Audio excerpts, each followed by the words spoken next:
오늘도 주님께서 우리와 함께 하십니다.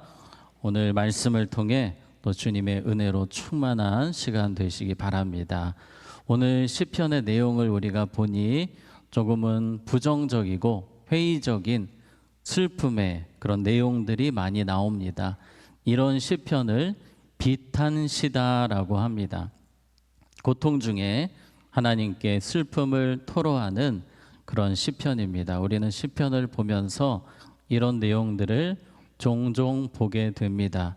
이 비탄시라고 할 때에 하나님 앞에 정말 고통 중에 회의하는, 때로는 하나님 앞에 참 가슴 아픈 심정을 털어놓으면서 또 하나님이 어디 계신지 또 여러 가지 복잡한 생각이 드는 이 시편 기자의 모습을 우리가 보게 됩니다. 오늘 7절부터 9절까지 우리가 같이 읽겠습니다. 시작. 주께서 영원히 버리실까? 베풀지 아니하실까? 그의 인자하심은 영원히 끝났는가? 그의 약속하심도 영구히 패하였는가? 하나님이 그가 베푸실 은혜를 잊으셨는가? 노하심으로 그가 베푸실 긍휼을 그치셨는가 하였나이다. 셀라. 자, 지금 시편 기자가 얼마나 힘든지 여러분 느껴지시죠? 이 아삽이라고 쓰여 있지만 더 정확히는 아삽의 자손인데요. 이 아삽의 자손이라고 할 때에는 이 성전에서 주님을 찬양하는 사람들이라고 할 수 있겠습니다. 이 사람들은 은혜가 충만한 삶을 살았습니다. 늘 찬양하는 삶을 살았기 때문에 영성이 있는 사람이에요. 그럼에도 불구하고 얼마나 힘이 들면 오늘 우리가 읽었던 것처럼 하나님이 전혀 느껴지지 않습니다. 하나님이 나의 기도를 들으시지 않으시는 것 같습니다. 그리고 하나님이 침묵하시고 숨어 계시는 것만 같이 느껴집니다. 우리도 때로 그럴 때가 있지 않습니까? 이런 감정을 이렇게 표현할 수 있겠는데요. 하나님께 실망했습니다. 하나님, 저는 이렇게 기도해도 하나님 들으시지 아니하시고 왜 저에게 이렇게 대우를 하십니까? 하나님, 저는 하나님께 실망했습니다 라고 고백하는 내용과 같습니다. 필립 얀시라는 분은 이 하나님께 실망하는 부분에 대해서 이런 이야기를 하셨습니다. 하나님에 대해 전혀 실망하지 않는 사람이 있다면 분명 무신론자이다. 무신론자는 하나님께 아무것도 기대하지 않기 때문이다. 우리가 때로 하나님께 실망하는 감정을 느끼는 이유는 하나님을 기대하기 때문입니다. 내가 기도하고 믿고 기다렸어요. 기대했습니다. 그런데 하나님이 응답하지 않으실 때에 우리는 때로 실망이라는 감정을 갖게 됩니다. 그만큼 하나님을 기대하기 때문입니다. 그래서 우리는 이러한 하나님께 실망하는 상황 속에서 이 기대라는 감정을 놓지 말아야 됩니다. 이제 실망해서 다시 하나님을 기대합니다. 그럼에도 불구하고 하나님을 믿습니다.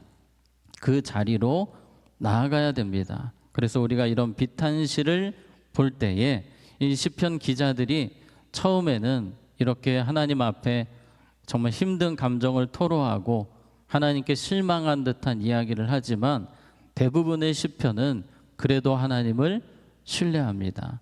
하나님을 기대합니다. 이런 마음들로 대부분 끝나게 됩니다. 그래서 우리의 삶에도 이러한 마음들이 들 때에 우리는 다시 마음을 다잡고 주님을 신뢰합니다. 믿습니다. 이 마음으로 가야 하는 것입니다. 그래서 이 비탄시를 우리가 큐티한다고 할 때에 두 가지 마음이 필요합니다. 믿음을 가지고 이 시편을 바라볼 수 있어야겠습니다. 자, 두 가지인데요. 첫째는 이 시편 기자를 바라보시는 하나님의 마음, 그 하나님의 마음이 어떤지를 우리가 느끼면서 이 비탄시를 읽어가시면 우리에게 도움이 됩니다. 또 두 번째, 시편 기자가 이 문제를, 이 고통의 상황을, 또 불신의 상황을 하나님 안에서 어떻게 풀어가는지를 우리가 집중하면서 이제 비탄시를 보면 또 큐티하실 때 도움이 되겠습니다. 그래서 예를 들어서 한번 이렇게 1번을 한번 이렇게 해보도록 하겠습니다. 우리가 시편 기자를 바라보시는 하나님의 마음으로 7절을 한번 읽어보면 주께서 영원히 버리실까? 다시는 은혜를 베풀지 아니하실까? 자, 이 부분을 놓고 하나님은 어떤 마음이시겠습니까? 바로 이런 마음이실 거예요. 내가 너를 영원히 버리지 않는다. 반드시 은혜를 베풀 것이다. 우리는 이러한 하나님의 마음을 느끼면서 비록 시편 기자는 이렇게 고백했다 할지라도 하나님은 그 시편 기자를 향해 또 우리를 향해 이렇게 말씀하시는 분이십니다. 자, 두 번째 8절도 한번 볼게요. 그의 인자하심은 영원히 끝났는가? 그의 약속하심도 영구히 패하였는가? 자, 우리 하나님의 마음은 이렇습니다. 나의 인자함은 영원히 계속될 것이다. 나의 약속은 영원하다. 반대로죠. 사실 지금 이 시편 기자가 회의하고 있는 하나님께 실망했던 이런 부분들을 거꾸로 우리가 생각하면 되겠습니다. 자, 9절도 보겠습니다. 자, 하나님이 그가 베푸실 은혜를 잊으셨는가? 노하심으로 그가 베푸실 긍휼을 그치셨는가 하였나이다. 셀라. 자, 이 부분은 하나님 입장에서는 너에게 베풀 은혜를 한순간도 잊지 않고 있단다. 여전히 너를 사랑하며 너에게 긍휼을 베풀기 원한다. 자, 이런 식으로 하나님을 우리가 믿음으로 바라보는 거예요. 실제로 하나님은 시편 기자에게 또 믿음의 인물들에게 그렇게 하셨습니다. 하나님은 한 번도 변한 적이 없으신 분이십니다. 하나님은 늘 신실하신 분이세요. 우리에게 성실하신 분이세요. 그래서 우리는 이 시편 기자와 같은 마음이 들 때에도 하나님은 내가 생각하는 그런 마음으로 일하시는 분이 아니라 여전히 나를 사랑하시고 여전히 나를 붙드시고 그럼에도 불구하고 내게 은혜를 베푸실 하나님이다. 이 믿음이 우리에게 필요하겠습니다. 이사야 43장 3절에서 4절 우리 같이 읽겠습니다. 시작. 대전하는 여호와 내 하나님이요 이스라엘의 거룩한 이요 내 구원자임이라. 내가 애굽을 너의 속량물로 구스와 스바를 너를 대신하여 주었노라. 내가 내 눈에 보배롭고 존귀하며 내가 너를 사랑하였은즉 내가 내 대신 사람들을 내어주며 백성들이 내 생명을 아멘. 자, 오늘 이사야 말씀은 하나님께 실망하고 좌절해 있는 백성들에게 주님이 주시는 소망의 메시지입니다. 우리 다시 한번 더 보시면 대전하는 여호와 내 하나님이요 이스라엘의 거룩한 이요 내 구원자임이라. 내가 애굽이라는 나라까지 너의 속량물로 구스와 스바를 너를 대신하여 주었노라. 내가 내 눈에 보배롭고 존귀하며 내가 너를 사랑하였은즉. 이런 고백들을 보게 됩니다. 하나님은 그럼에도 불구하고 이스라엘 백성들을 여전히 사랑하시고 존귀하게 여기신다 말씀하시는 것처럼 우리의 삶에 때로 응답이 더디고 우리 하나님께서 침묵하시는 것 같이 느껴지는 그때에도 우리는 이런 하나님이시라는 것을 믿음으로 바라볼 수 있어야 됩니다. 베드로의 상황을 생각을 해보면 이 베드로가 예수님을 3번 부인하고 좌절에 빠져 있었습니다. 절망에 빠져 있었습니다. 정말 지옥 같은 시간을 보내고 있었습니다. 그런데 그때 예수님은 어떻게 하셨습니까? 아마 베드로 입장에서는 예수님이 나를 버리셨다. 예수님이 이제 나를 싫어하실 거다라는 생각이 들지 않겠습니까? 그러나 예수님은 어떤 분이셨습니까? 누가복음 22장 32절에 보면 그러나 내가 너를 위하여 내 믿음이 떨어지지 않기를 뭐하였느니? 기도하였느니 너는 돌이킨 후에 내 형제를 굳게 하라.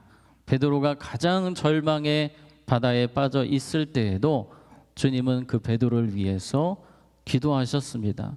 그리고 배신한 그 베드로를 다시 만나 주셨고 회복시켜 주셨습니다. 그래서 베드로가 회복되는 그 과정은 베드로 스스로 일어나는 것이 아닙니다. 베드로는 느끼지 못했을 거예요. 그러나 예수님의 기도가 있었고 여전히 예수님이 사랑하고 계셨고 예수님이 붙들고 계셨습니다. 그래서 우리는 때로 착각하지 않도록 늘 믿음으로 살아야 됩니다.